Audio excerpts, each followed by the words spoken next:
হরতাল ডাকছে আওয়ামী লীগ সরকার চালানোর জন্য বাংলাদেশকে শাসচ্ছে প্রমাণ নিবা।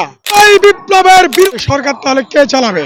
শহীদ আসিফ বুজদারকে তার জায়গা থেকে কৌশলে সরিয়ে দেওয়া হয়। ভারতীয় পোনা আওয়ামী পোনাকে লালন করার জন্য ডক্টর ইউনূস সাহেব যে তাদেরকে সুন্দর মতো জায়গা দিয়ে বসে রাখছেন।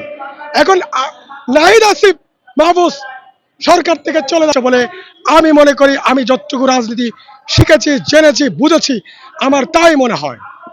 আমি নাহিদ আসিফ মাহফুজকে বলবো, তোমরা আমার ছোট ভাই, তোমাদের কাছে জনগণের চাওয়া পাওয়ার জায়গাটা বিশাল। তোমরা যাদেরকে সরকারে বসিয়েছ তারা জনগণের পক্ষে লোক না, তারা ভারতীয় বংশধরের লোক।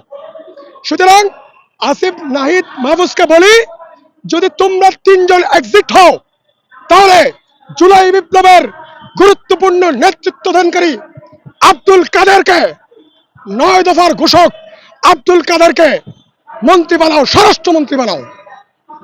তোমরা যদি পদত্যাগ করতে চাও বা পদত্যাগ করতে হয় তাহলে বাকের মজুমদার আরেক ছাত্র নেতাকে তোমরা আরেকটা মন্ত্রণালয়ের দায়িত্ব দাও। তোমরা যদি পদত্যাগ করতে চাও তাহলে গণঅভ্যুত্থানের মাঠের নেতা তারেক রহমানকে, এখন আমজনতার দল করছে, তারেক রহমানকে দায়িত্ব দাও। তোমরা যদি সত্যিকার অর্থে জুলাই বিপ্লবকে ধারণ করো, জুলাই বিপ্লবকে এগিয়ে নিতে চাও, তাহলে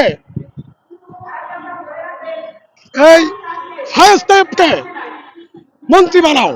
পারবা? পারবা কিনা?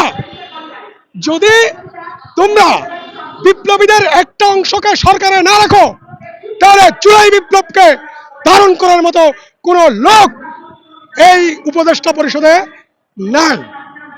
ডক্টর ইউনূস বাংলাদেশের রাজনীতি না বোঝার কারণে, বাংলাদেশের অর্থনীতি, আন্দোলন, সংগ্রাম, আমলাতন্ত্র না বোঝার কারণে আজকে আওয়ামী লীগের দোসররাই উপদেষ্টাতে বসে গতকালকে রাত্রে, মধ্যরাতে হোক, নিশীথ রাইতে হোক, আওয়ামী লীগ বিভিন্ন জায়গায় মশাল মিছিল করেছে।